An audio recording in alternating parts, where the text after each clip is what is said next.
wabarakatuh. Kembali lagi bersama saya Muhammad Yoga Iswara di podcast Cendrawasih 32. Salam KPU melayani. Pada hari ini kita akan berbincang-bincang dengan Divisi Perencanaan Data dan Informasi KPU Situbondo bersama dengan Bapak Andi Wahyu Pratama. Kepada Bapak Andi, monggo silahkan. Nah Pak, sehat Pak? Alhamdulillah sehat Mas Yoga. Sehat. Gimana kabarnya? Sehat kan nggak Pak? Alhamdulillah di hari ini sehat walafiat. Oh gitu nggih Pak. Bapak ini kan Divisi Perencanaan Data dan Informasi nggih Pak. Kegiatannya itu apa aja Pak? Atau apa yang dibidangi sama Pak Andi gitu? Kalau di KPU ini saya selaku anggota KPU Divisi Perencanaan Data dan Informasi. Itu untuk hari ini difokuskan untuk di data pemilih gitu. Oh, di data pemilih ya Pak. Kalau waktu pemilu gitu Pak?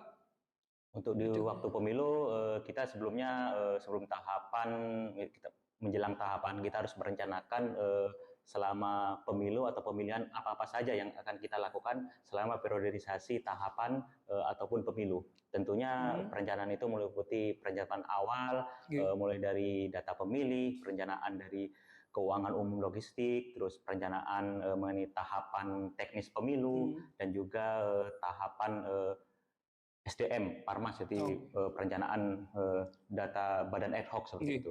Oh, perencanaannya ada di Pak Andi gitu. Benar. Ketika tidak ada tahapan ini berarti cuma ngurusin terkait data gitu nggih Pak? Untuk di non tahapan ini karena kan pemilunya kan masih lama ya, masih di tahun 2029. Untuk di tahun ini atau saat ini kami dari KPU fokus untuk pemutahiran data pemilih berkelanjutan. Oh, bisa minta tolong dijelaskan sedikit Pak terkait PDPB itu Pak, atau pemutahiran data pemilih berkelanjutan itu?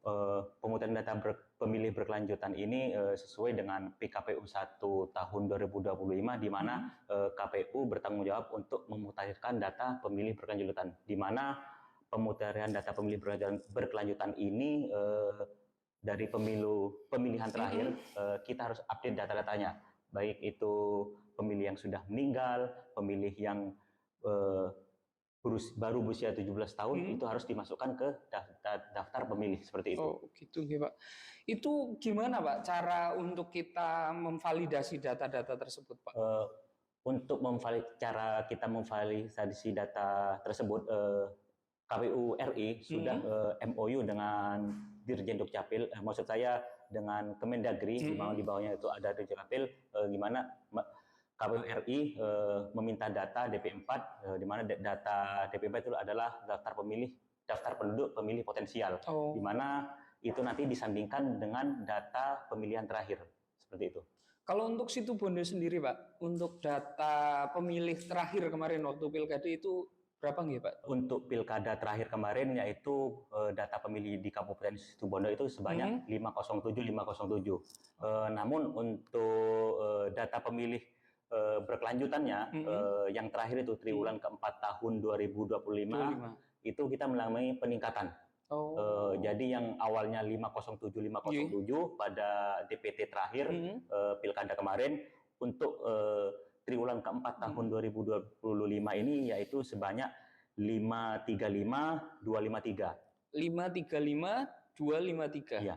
Ya, untuk pemilih laki-laki itu sebanyak 257.872, untuk perempuan 277.381. Itu tersebar di 17 kecamatan di 136 desa kelurahan.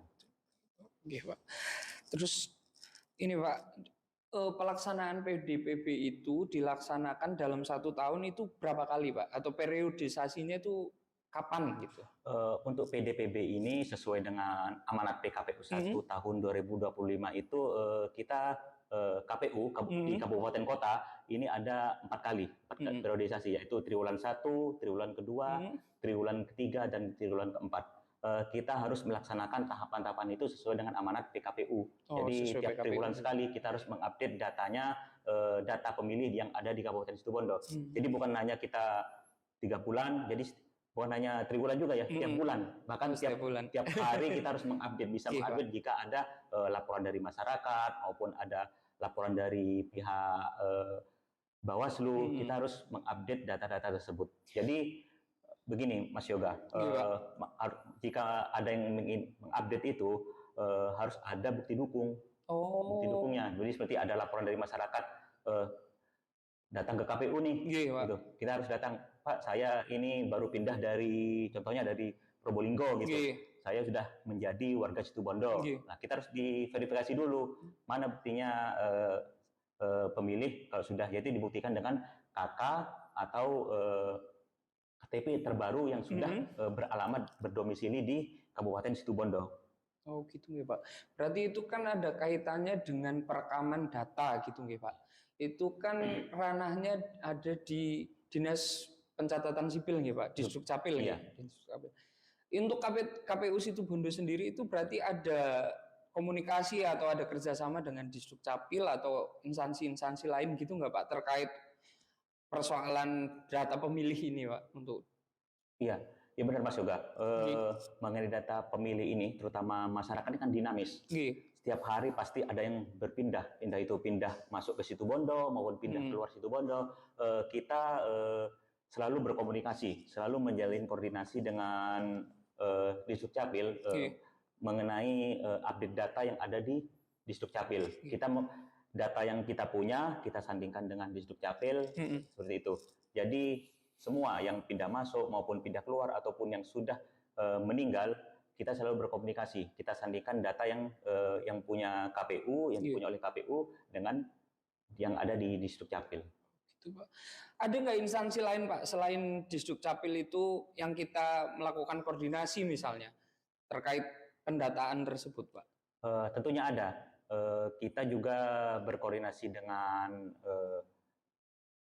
Bawaslu selaku mitra kita. Bawaslu ini adalah mitra kita. Bagaimana kita dapat bantuan juga dari Bawaslu mengenai data-data pemilih seperti itu.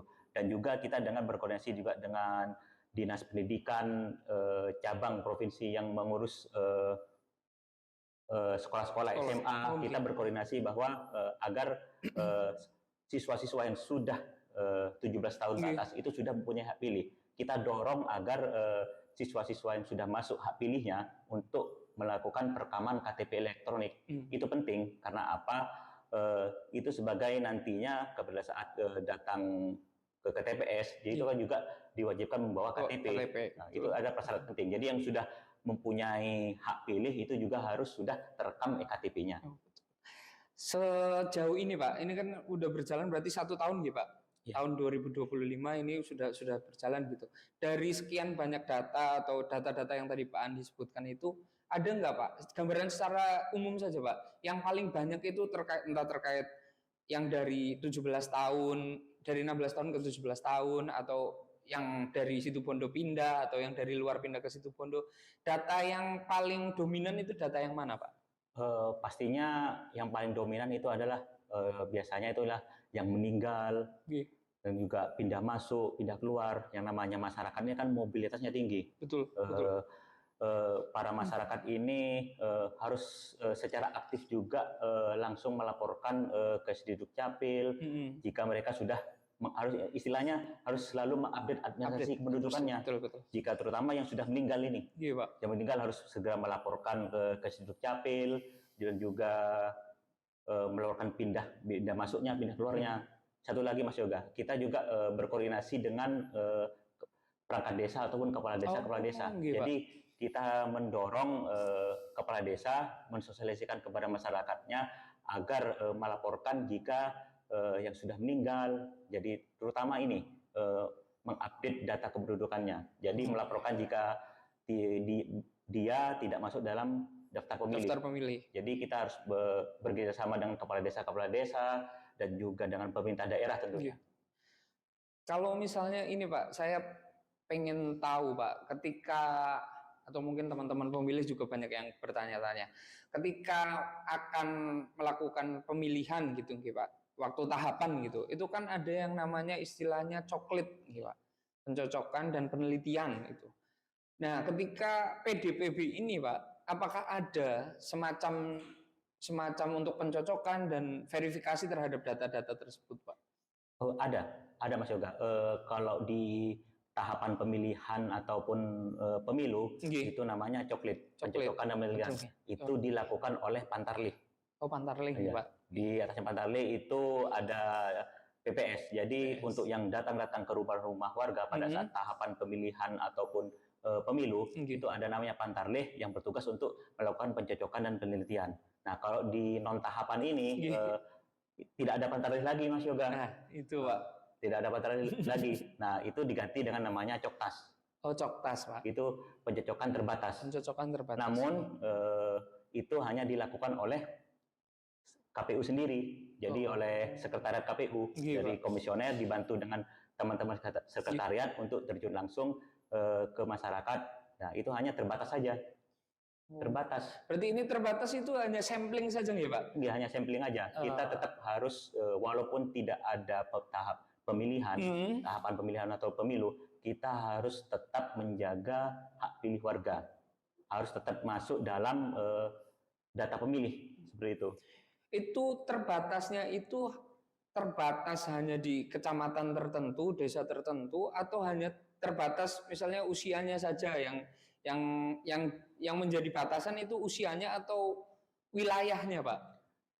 Semuanya, Mas Yoga. Oh, satu kabupaten berarti kabupaten tetap ya, dilaksanakan tapi, Coktas itu. Iya, tapi untuk itu kita namanya juga Coktas terbatas ya. Kita mensampling memilih beberapa jabatan. Kalau periode kemarin, periode tahun 2025 kemarin, kita sudah melaksanakan Coklas itu di beberapa desa. Jadi dari 17 kecamatan kita mensampling beberapa desa dengan menurunkan semua jajaran sekretariat untuk mencoktas, memastikan pemilih tetap berada dalam hak pilih. Jadi yang kita coktas itu berupa pemilih pemula. Pemilih pemula ini yang sangat penting karena mereka ini pemilih pemula ini yang sudah masuk usia 17 tahun itu harus dipastikan masuk dalam daftar pemilih. Selain itu juga pemilih yang sudah meninggal. Nah, pemilih yang sudah benar-benar meninggal, yang sudah mempunyai akte kematian ataupun sudah mempunyai surat keterangan kematian dari desa, itu harus sudah dicoret dalam daftar pemilih. Daftar pemilih itu, iya betul. Jadi ketika Coktas itu memang seluruh tim dari sekretariat itu turun semua, Pak? Ya, saya termasuk komisioner juga, Pak. Termasuk komisioner juga, karena komisioner adalah bertanggung jawab dalam PDPB juga ini. Jadi bukan hanya saya juga. Saya ini memang selaku penanggung jawab divisi data. PIC-nya. Jadi saya instruksikan kepada seluruh teman komisioner dan juga teman-teman sekretariat untuk melaksanakan Coktas. Karena itu memang udah tanggung jawab KPU ini harus melayani. Betul. Jadi semua apa yang menjadi masukan masyarakat, keluhan dari masyarakat kita harus layani. Senyampang itu sudah sesuai dengan aturan dalam PKPU maupun perundang-undangan. Selama Coktas ini, Pak, setahun kemarin, Pak, ada nggak kira-kira sesuatu yang berkesan gitu, Pak? Mungkin kalau tantangan kan ya kita mau punya tantangan apapun ya harus dihadapin karena itu udah tugas dan tanggung jawab kita. Tapi kan pasti selama 1 tahun itu kan banyak kegiatan terutama Coktas ini, Pak. Ada nggak sesuatu yang berkesan gitu, Pak? Kalau sesuatu yang berkesan karena kita selaku komisioner ya, kita ini karena memang sudah tidak ada Pantarlih lagi ya, karena ini bukan tahapan pemilihan, karena ini udah non tahapan, kita harus terjun langsung. Kita mengetahui, oh ini loh susahnya menemui masyarakat seperti itu. Karena masyarakat kita kan banyak kesibukan gitu. Ketika kita coba mendatangi masyarakat, masyarakatnya masih bekerja, terus masyarakatnya masih pergi ke sawah, terutama kan di pedesaan-pedesaan ya. Jadi kita tetap harus mendatangi. Kita mengkonfirmasi masyarakat tersebut ada daftar pemilih. Itu kesannya ya kita susah-susah ya, panas-panasan. Kalau hujan-hujanan. Tapi itu ada punya rasa tanggung jawab. Itulah tanggung jawab kita. Gitu. Kita tidak boleh mengeluh gitu. Kita harus tetap laksanakan walaupun itu sulit itu. Karena memang itu udah menjadi tugas dan tanggung jawab kita nih, Pak. Iya, benar. Kemudian ini, Pak, kita sudah sampai di akhir perbincangan kita pada kesempatan kali ini, Pak. Saya cuma mau minta ini aja, Pak. Pesan apa yang bisa disampaikan, pesan dan harapan pelaksanaan pemilu atau pilkada di tahun yang akan datang dari Pak Andi? Pesannya untuk pemilu dan pemilihan mendatang ya, karena saya juga di divisi data. Tujuan PDPB ini merupakan agenda rutin dari KPU untuk memperbarui data pemilih agar tetap akurat, komprehensif dan valid seperti itu. Pak. Untuk dan juga tujuannya agar juga menjaga daftar pemilih tetap mutakhir dengan memasukkan pemilih baru, terus yang sudah mencoret pemilih yang sudah TMS seperti itu. Yang nantinya dalam proses ini singkatnya itu KPU itu merawat data pemilih. Agar nantinya pada saat pemilu sudah tiba atau pemilihan sudah tiba, datanya sudah siap dan tanpa masalah. Mengingatkan kepada masyarakat bila ada masyarakat yang belum terdaftar di pemilih bisa datang ke KPU. KPU ini terbuka untuk pemilih yang ingin jika ada pemilih yang tidak terdaftar dalam pemilih, itu Mas Yoga. Jadi bisa datang ke KPU, kita terbuka sesuai dengan jam kantor ya, dari Senin sampai Jumat, dari jam 8 sampai jam 4 sore, jam 16.00. Jadi pemilih yang belum terdaftar sebagai pemilih bisa datang ke KPU untuk melaporkan bahwa ingin masuk dalam daftar pemilih yang ada di Kabupaten Situbondo, dan tentunya dengan membawa KTP ataupun KK seperti itu Mas Yoga. Itu nggih, Pak. Berarti yang harus dibawa itu KTP dan KK nggih. Iya. Untuk validasi itu nggih, Pak. Iya. Demikian obrolan kita pada kesempatan kali ini mengenai tadi Pak Andi menyampaikan terkait Coktas atau PDPB, terkait PDPB di mana masyarakat bisa berperan serta juga di dalamnya, bahwa ketika ada keluarga atau sanak saudara yang belum terdaftar di daftar pemilih bisa langsung ke kantor KPU Situbondo dengan membawa KTP dan KK untuk kemudian diurus secara administrasinya di kantor KPU Kabupaten Situbondo.